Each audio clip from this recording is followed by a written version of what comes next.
నమస్కారం, ETV news కు స్వాగతం. ముందుగా ముఖ్యాంశాలు. అంతులేని నిర్లక్ష్యం వల్లే శ్రీకాకుళం జిల్లా కాశీబుగ్గ దుర్ఘటన. వేల మంది భక్తులు వస్తున్న భద్రతాపరమైన చర్యలు తీసుకొని ఆలయ నిర్వాహకులు. మృతుల కుటుంబాలకు పరిహారం ప్రకటించిన మంత్రి లోకేష్. కేంద్ర రాష్ట్ర ప్రభుత్వాలు కలిపి 17 లక్షలు ఇస్తామని వెల్లడి. క్షతగాత్రులకు 3.5 లక్షలు. జూబ్లీహిల్స్ లో సమస్యలకు బీఆర్ఎస్ కారణమన్న రేవంత్ రెడ్డి. ఒక్కసారి అవకాశం ఇస్తే అభివృద్ధి చేసి చూపిస్తామని హామీ.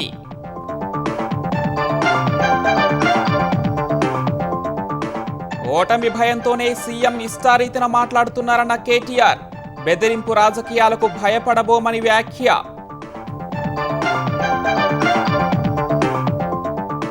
తుమ్మిడిహట్టి నుంచి సుందిళ్లకు నీటి తరలింపుపై ముందడుగు. డిపిఆర్ తయారీకి టెండర్ నోటిఫికేషన్ జారీ చేసిన తెలంగాణ ప్రభుత్వం.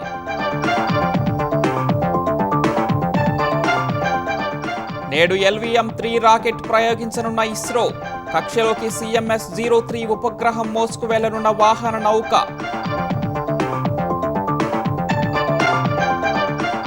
నేడు మహిళల వన్డే ప్రపంచ కప్ తుదిపోరు.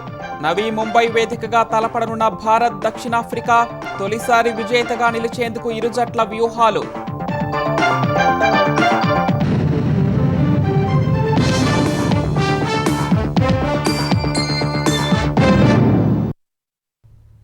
శ్రీకాకుళం జిల్లా కాశీబుగ్గ ఆలయంలో జరిగిన దుర్ఘటనకు అంతులేని నిర్లక్ష్యం కారణంగా తెలుస్తోంది. వేల మంది భక్తులు వస్తున్న ఆలయ నిర్వాహకులు భద్రతాపరమైన చర్యలు తీసుకోలేదు. ఫలితంగా 9 మంది మృత్యువాత పట్టారు. అనేక మంది క్షతగాత్రులయ్యారు. అటు ఆసుపత్రిలో క్షతగాత్రులను ఓదార్చిన మంత్రి లోకేష్ భక్తుల కుటుంబాలకు రాష్ట్ర ప్రభుత్వం తరపున 15 లక్షలు, కేంద్ర ప్రభుత్వం తరపున 2 లక్షలు కలిపి 17 లక్షల రూపాయల చొప్పున ఆర్థిక సాయం అందిస్తామని తెలిపారు. తీవ్రంగా గాయపడిన వారికి రాష్ట్ర ప్రభుత్వం తరపున 3 లక్షలు, కేంద్రం ఇచ్చే 50,000 కలిపి 3.5 లక్షలు ఇస్తామని చెప్పారు. శ్రీకాకుళం జిల్లా కాశీబుగ్గలోని వెంకటేశ్వర స్వామి ఆలయంలో తొక్కిసలాట జరిగిన స్థలాన్ని మంత్రి నారా లోకేష్ పరిశీలించారు. కేంద్ర మంత్రి రామ్మోహన్ నాయుడు, ఏపీ మంత్రులు అచ్చెన్నాయుడు, అనిత, కొండపల్లి శ్రీనివాస్, స్థానిక ఎమ్మెల్యే గౌతు శిరీష తదితరులతో కలిసి ఆయన ఘటనా స్థలాన్ని పరిశీలించారు. ఘటన జరిగిన తీరును కలెక్టర్, ఎస్పీని అడిగి తెలుసుకున్నారు. అనంతరం పలాస ప్రభుత్వ ఆసుపత్రికి వెళ్లి క్షతగాత్రులను పరామర్శించి వారికి ధైర్యం చెప్పారు. తొక్కిసలాట ఘటన బాధాకరమని లోకేష్ ఆవేదన వ్యక్తం చేశారు. దుర్ఘటన జరిగిన వెంటనే అప్రమత్తమై సహాయ చర్యలు చేపట్టినట్లు తెలిపారు. ఊహించని విధంగా పెద్ద ఎత్తున భక్తులు తరలిరావడంతోనే తొక్కిసలాట జరిగిందని లోకేష్ తెలిపారు. భవిష్యత్తులో ఇలాంటి ఘటనలు పునరావృతం కాకుండా చర్యలు తీసుకుంటామన్నారు. క్షతగాత్రులు పూర్తిగా కోలుకునే వరకు ప్రభుత్వం అండగా ఉంటుందన్నారు. తొక్కిసలాటలో మరణించిన 9 మంది భక్తుల కుటుంబాలకు రాష్ట్ర ప్రభుత్వం తరపున ఆర్థిక సాయం అందిస్తామని మంత్రి తెలిపారు. కాశీబుగ్గ వెంకటేశ్వర స్వామి ఆలయం దగ్గర చాలా బాధాకరమైన ఘటన జరిగింది. గౌరవ ముఖ్యమంత్రి గారి ఆదేశాల మేరకు చనిపోయిన ప్రతి కుటుంబానికి 15 లక్షల రూపాయలు ప్రభుత్వం తరపున ఆర్థిక సహాయం అందిస్తాం జరుగుతుంది. క్రిటికల్ గా ఇంజన్ అయిన వాళ్ళకి 3 లక్షల రూపాయలు ఆంధ్ర రాష్ట్ర ప్రభుత్వం అందిస్తాం జరుగుతుంది. ఇది ప్రభుత్వం చాలా సీరియస్ గా తీసుకుంటున్నాం. భవిష్యత్ కార్యాచరణ ఏంటి, ఎలా చేస్తే బాగుంటుందని కూడా ఆయనతో చర్చించి గ్రూప్ ఆఫ్ మినిస్టర్స్ నిర్ణయాలు తీసుకుంటాం. కాశీబుగ్గ ఘటనలో గాయపడిన 32 మంది ఆరోగ్యం నిలకడగా ఉందని ఏపీ వైద్యారోగ్య శాఖ మంత్రి సత్యకుమార్ తెలిపారు. క్షతగాత్రులకు అందుతున్న సేవలపై ఉన్నతాధికారులతో మంత్రి టెలికాన్ఫరెన్స్ లో సమీక్ష నిర్వహించారు. పలాస ఆసుపత్రిలో చికిత్స పొందుతున్న 17 మందిలో 2 డిశ్చార్జ్ అయ్యారని, పలాస కిడ్నీ పరిశోధనా కేంద్రంలో చికిత్స పొందుతున్న 15 మందిలో 3 మెరుగైన వైద్యం కోసం శ్రీకాకుళం తరలించామని అధికారులు మంత్రికి వివరించారు. చుట్టుపక్కల ప్రభుత్వ ఆసుపత్రుల నుంచి 20 మంది వైద్యులను అందుబాటులో ఉంచామని చెప్పారు. శ్రీకాకుళం బోధనాసుపత్రి నుంచి general medicine, general surgery, orthopaedic వైద్యులను పలాస పంపామని, ప్రస్తుతం రోగుల ఆరోగ్యం నిలకడగా ఉందని DME డాక్టర్ రఘునందన్ తెలిపారు. ఈ దుర్ఘటనకు నిర్వహణ లోపం, భద్రతను పట్టించుకోకపోవడమే ప్రధాన కారణమని తెలుస్తోంది. ఈ ఆలయం పాత జాతీయ రహదారికి, రైల్వే బస్ స్టేషన్లకు సమీపంలో ఉండటం, సామాజిక మాధ్యమాల్లో పెద్ద ఎత్తున ప్రచారం జరగడంతో రోజుకు 2,000 మంది వరకు భక్తులు వస్తూ ఉంటారు. శనివారం పండుగ రోజుల్లో అన్నసంతర్పణ నిర్వహిస్తూ ఉండటంతో ఈ సంఖ్య పెరుగుతున్నా ఆలయ నిర్వాహకులు భద్రతాపరమైన చర్యలు తీసుకోలేదు. ప్రైవేట్ ఆలయం కావడంతో దేవాదాయ శాఖ నిబంధనలు, భద్రతా ప్రమాణాలు ఎక్కడా కనిపించలేదు. రాకపోకలకు ఒకే మార్గం వినియోగించడం, భక్తుల తాకిడికి తగినట్లు బార్కేడ్లు ఏర్పాటు చేయకపోవడం, భద్రతా సిబ్బంది, వాలంటీర్లు లేకపోవడం, భక్తుల రద్దీ పెరిగినా పోలీసులకు సమాచారం ఇవ్వకపోవడం వల్లే 9 మంది మృతికి కారణమైందని స్థానికులు ఆగ్రహం వ్యక్తం చేస్తున్నారు. పోలీసుల నిర్లక్ష్యంపైన స్థానికంగా పెద్ద ఎత్తున విమర్శలు వ్యక్తమవుతున్నాయి. ఆలయానికి పెద్ద ఎత్తున వచ్చిన భక్తుల వాహనాలతో ట్రాఫిక్ కిలోమీటర్ల మేర స్తంభించినా పోలీసులు పట్టించుకోలేదు. కనీసం ఆ సరిహద్దుల్లోనూ ఎక్కడా కనిపించలేదని స్థానికులు చెబుతున్నారు. ట్రాఫిక్ సమస్యతో పాటు ఘటన సమాచారాన్ని తెలియజేసేందుకు కొందరు భక్తులు సీఐకు ఫోన్ చేసినా కనీసం స్పందించలేదని భక్తులు ఆగ్రహం వ్యక్తం చేస్తున్నారు.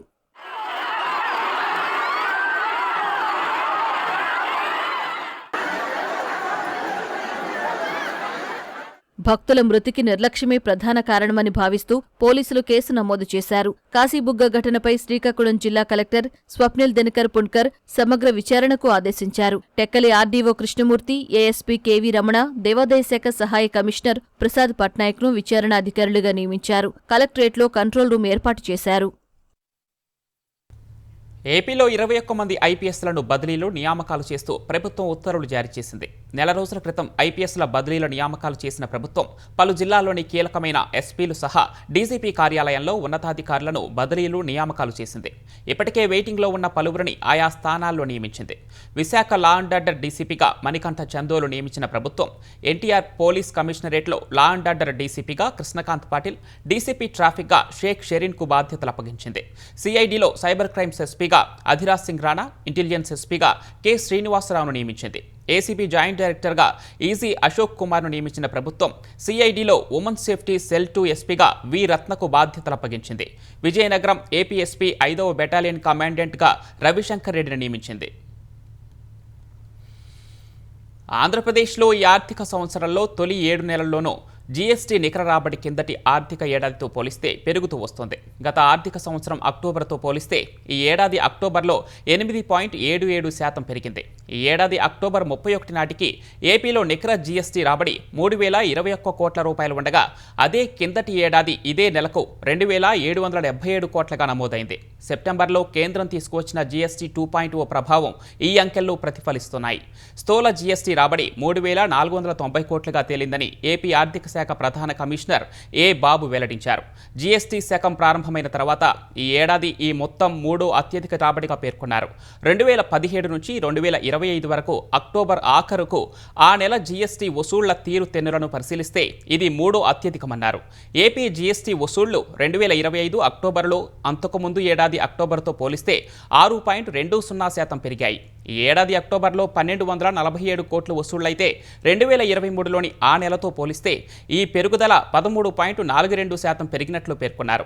ఐజీఎస్టీ సర్దుబాట్ల ద్వారా ఏపీకి గడిచిన అక్టోబర్లో 1,773 కోట్లు దక్కింది. 2024 అక్టోబర్తో పోలిస్తే ఏకంగా 10.65% మేర పెరుగుదల కనిపిస్తోంది. జూబ్లీహిల్స్ ఉప ఎన్నిక ప్రచారం జోరుగా సాగుతోంది. కాంగ్రెస్ అభ్యర్థికి మద్దతుగా ముఖ్యమంత్రి రేవంత్ రెడ్డి 2వ రోజు నియోజకవర్గంలో ప్రచారం చేశారు.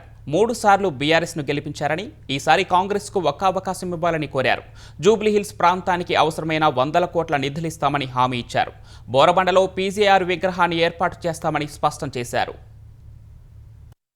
కాంగ్రెస్ పార్టీ అభ్యర్థి నవీన్ కుమార్ యాదవ్కు మద్దతుగా జూబ్లీహిల్స్ నియోజకవర్గంలో సీఎం రేవంత్ రెడ్డి 2వ రోజు ప్రచారం నిర్వహించారు. తొలుత బోరబండలో కార్నర్ మీటింగ్లో ప్రసంగించిన సీఎం ఎర్రగడ్డలో రోడ్ షో నిర్వహించారు. అనంతరం అక్కడ కూడా ఏర్పాటు చేసిన కార్నర్ మీటింగ్లో మాట్లాడారు. నియోజకవర్గంలో సమస్యలు పరిష్కారం కావాలంటే నవీన్ యాదవ్ను గెలిపించాలని అభ్యర్థించారు. 10 ఏళ్లు బీఆర్ఎస్ అధికారంలో ఉన్న జూబ్లీహిల్స్లో ఆ పార్టీ అభ్యర్థినే ఎమ్మెల్యేగా ప్రజలు గెలిపించినా నియోజకవర్గంలో ఇంకా సమస్యలు ఎందుకు ఉన్నాయని సీఎం ప్రశ్నించారు. జూబ్లీహిల్స్లో ప్రచారం చేస్తున్న కేంద్ర మంత్రి కిషన్ రెడ్డి ఈ ప్రాంతానికి 10 పైసల నిధులైనా తెచ్చారా అని అడిగారు. పోలింగ్కు ఇంకో 10 రోజులు ఉందని కేంద్రం నుంచి మోదీని ఒప్పించి ఏం తెస్తారో తేవాలని సూచించారు. బోడబండలో సీసీ రోడ్లు రాకపోవడానికి, ఈ ప్రాంత ప్రజలకు తాగునీళ్లు లేకపోవడానికి, మీరేసుకున్న గుడిసెల మీద కరెంటు వైర్లు పోవడానికి కారణం బీఆర్ఎస్ దొంగలు కాదా? తాడు పొంగరం లేనోడు వచ్చి ఇవాళ బోడబండ బస్తీని నేను అభివృద్ధి చేస్తా అని చెప్తే నమ్మడానికి ఇక్కడ ఉన్నోళ్ళంతా అమాయకులా? బీజేపీ కిషన్ రెడ్డి ఇవాళ కొత్తగా సమస్యలు చూసినట్టు మాట్లాడుతున్నా. అయ్యో మట్టి ఉంది గిడ బుడుతుందని. బోడబండకి ఎప్పుడైనా నీ ఎంపీ నిధుల నుంచో కేంద్ర మంత్రిగా 10 పైసలన్నా తీసుకొచ్చినవా? కేంద్రంలోనేమో బీజేపీ కోట్లు వేయాలి, రాష్ట్రంలో బీఆర్ఎస్ కోట్లు వేయాలని ఇవాళ బీజేపీ డిపాజిట్ కూడా ఓగొట్టుకొని బీఆర్ఎస్ వాళ్ళని గెలిపించడానికి ప్రయత్నం చేస్తుంది. భర్త చనిపోయిన చెల్లెలు మాగంటి సునీతమ్మను గెలిపించి ఆమె కన్నీళ్లు తుడవాలని కేటీఆర్ అంటున్నారని సీఎం తెలిపారు. ఆస్తిలో వాటా ఇవ్వాల్సి వస్తుందని సొంత చెల్లెలనే ఇంట్లోంచి బయటకు పంపిన ఘనత కేటీఆర్కు దక్కుతుందని విమర్శించారు. నీ నాయన సంపాదించిన 1000 కోట్ల అక్రమ ఆస్తిలో చెల్లెలకు వాటా ఇవ్వాల్సి వస్తుందని సొంత చెల్లెల్నే ఇంట్లోకెళ్ళి ఎలగొట్టిన దుర్మార్గుడివి. ఇవాళ నువ్వు మాగంటి సునీతమ్మను నువ్వు మంచిగా చూసుకుంటావా? ఏ ఆడబిడ్డ అయినా పుట్టింటి మీద ఆరోపణలు చేయదు, తోడబుట్టినోడు చల్లగా ఉండాలని కోరుకుంటారు. కానీ ఈ దుర్మార్గులు ఎన్ని కష్టాలు పెడితే సొంత చెల్లెలే వీళ్ళు దుర్మార్గులు, వీళ్ళని ఈపులు వాళ్ళకు కొట్టానని చెప్తుందో ఒకసారి ఆలోచన చెయ్యండి. అందుకే నేను చెప్పిన సొంత చెల్లెలకు అన్నం పెట్టినోడు చిన్నమ్మ బిడ్డకు బంగారు గాజులు చెప్పిస్తా అంటే ఎవడన్నా నమ్ముతాడా? అటు మంత్రులు సైతం జూబ్లీహిల్స్ లో ప్రచారాన్ని హోరెత్తించారు. గెలిపిస్తే నియోజకవర్గానికి మహర్దశ తీసుకొస్తామని మంత్రి తుమ్మల అన్నారు. ఓటుకు 5,000 తీసుకోవాలని ప్రస్తావించిన మాజీ మంత్రి కేటీఆర్ పై ఎన్నికల కమిషన్ సుమోటోగా తీసుకుని కేసు నమోదు చేయాలని మంత్రి పొన్నం ప్రభాకర్ విజ్ఞప్తి చేశారు. ముఖ్యమంత్రి రేవంత్ రెడ్డి సంక్షేమ పథకాలు రద్దు చేయాలని చూస్తే ఇదే జూబ్లీహిల్స్ ప్రజలు కాంగ్రెస్ ప్రభుత్వాన్ని పడగొడతారని బీఆర్ఎస్ కార్యనిర్వాహక అధ్యక్షుడు కేటీఆర్ అన్నారు. జూబ్లీహిల్స్ ఉప ఎన్నిక ప్రచారంలో భాగంగా రహమత్ నగర్ డివిజన్లో పార్టీ అభ్యర్థి మాగంటి సునీతతో కలిసి కేటీఆర్ రోడ్ షో నిర్వహించారు. శ్రీరామ్ నగర్ బస్టాప్ కూడలిలో ప్రసంగించిన కేటీఆర్ సంక్షేమ పథకాలు రద్దవుతాయని, సీఎం చేస్తున్న రాజకీయ బెదిరింపులకు తెలంగాణ ప్రజలు తలవంచరని అన్నారు. ఓటమి భయంతోనే రేవంత్ రెడ్డి ఇష్టారీతిన మాట్లాడుతున్నారని ఆక్షేపించారు. ఎన్నికలో బీఆర్ఎస్ విజయం ఖాయమైందన్న ఆయన ఇప్పటి వరకు వచ్చిన సర్వేలన్నీ ఇదే విషయాన్ని స్పష్టం చేస్తున్నాయని తెలిపారు. గత ఎన్నికల కంటే రెట్టింపు మెజార్టీ రాబోతుందని చెప్పారు. హైడ్రా పేరుతో పేదల ఇళ్లను బుల్డోజర్లతో కూల్చివేస్తుండటంతో ప్రజలు భయపడుతున్నారని, తప్పు మీద తప్పు చేస్తున్న రేవంత్ సర్కార్కు జూబ్లీహిల్స్ ప్రజలు బుద్ధి చెప్పబోతున్నారని కేటీఆర్ అన్నారు. ఓడిపోతా అని అర్థమైంది రేవంత్ రెడ్డి గారికి. అందుకే ఫ్రస్ట్రేషన్ లా నోటికొచ్చినట్టు మాట్లాడుతా ఉన్నాడు. రేవంత్ రెడ్డి గారు ఒక్కటి గుర్తుపెట్టుకో, నీ పదవి తాత్కాలికం. 5 ఏళ్ల కోసమే నీ పార్టీని ప్రజలు గెలిపించిండ్రు. ఏమన్నా మంచి పనులు చేస్తే మెచ్చుకుంటారు, గలీజ్ పనులు చేస్తే ఇంటికి పంపిస్తారు. రేవంత్ రెడ్డి మనకు బీజేపీకి ఏదో సంబంధం ఉందని అడ్డగోలు మాటలు మాట్లాడుతున్నాడు. బీజేపీకి సంబంధం ఉన్నది ఎవరికో అందరికి తెలుసు. నీకు కాంగ్రెస్ తోనున్నది ఫేక్ సంబంధం, నీకు బీజేపీతోనున్నది పేగు బంధం అందరికి తెలుసు. తెలియదని రేవంత్ రెడ్డి గారు అనుకుంటా ఉన్నారు. 2 ఏళ్ళు అయిపోయింది.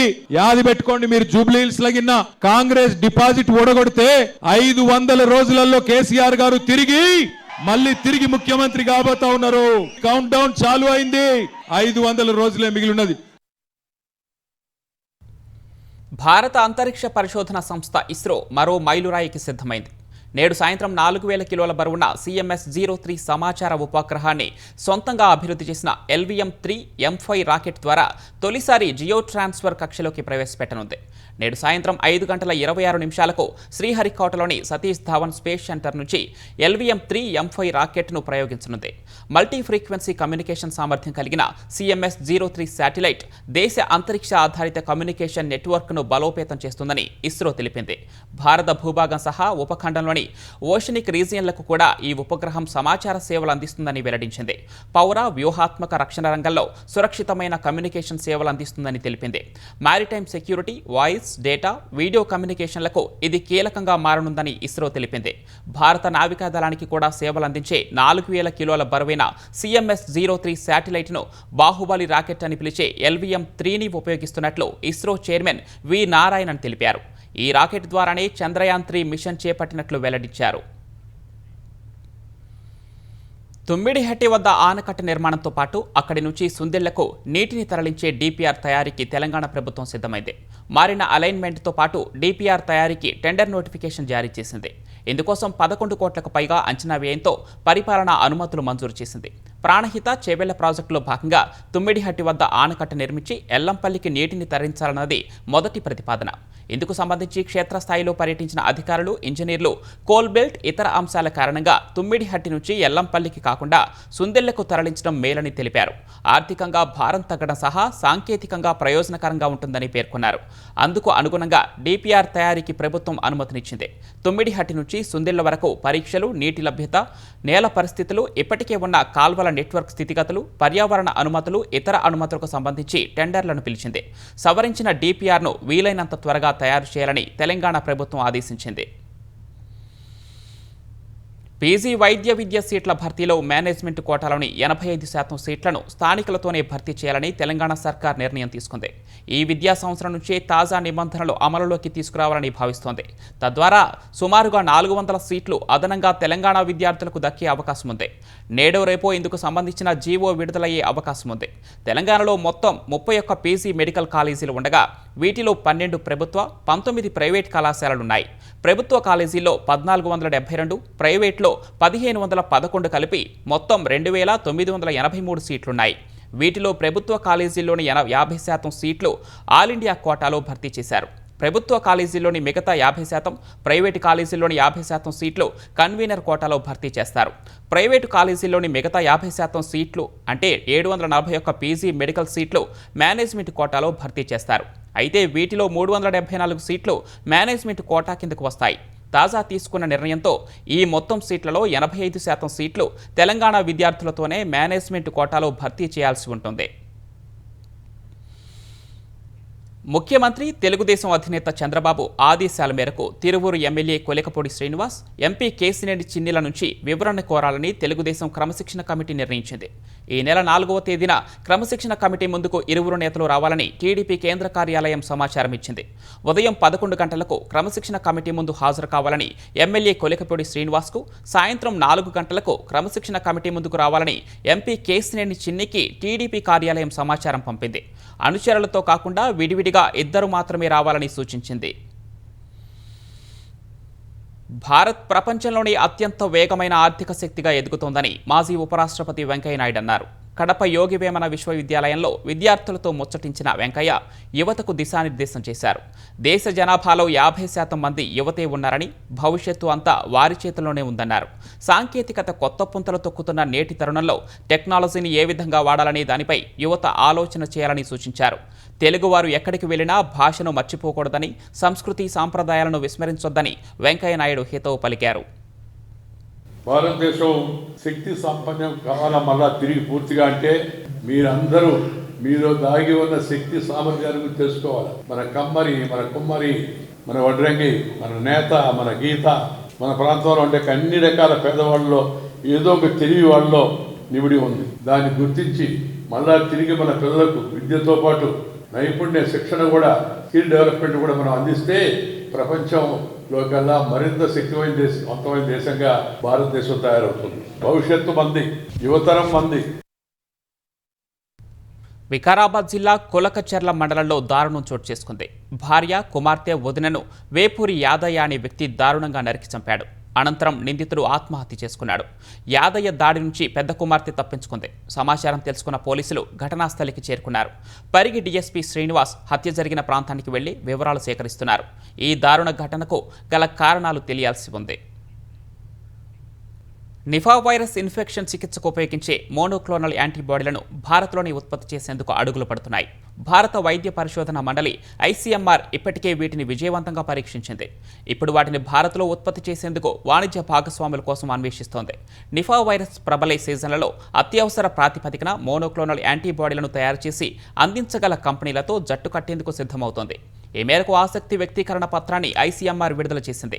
మోనోక్లోనల్ యాంటీబాడీలు ల్యాబ్లో తయారు చేసే ఒక రకం ప్రోటీన్లు. ఇవి హానికారక సూక్ష్మజీవుల నుంచి శరీరాన్ని రక్షించేందుకు రోగనిరోధక వ్యవస్థ ఉత్పత్తి చేసే యాంటీబాడీలను పోలి ఉంటాయి. నిఫా వైరస్ నివారణ, చికిత్సకు ప్రపంచవ్యాప్తంగా పరిశోధనలు జరుగుతున్నాయి. అయితే ఇప్పటి వరకు పూర్తిస్థాయి టీకా లేదా యాంటీవైరల్ అందుబాటులోకి రాలేదు.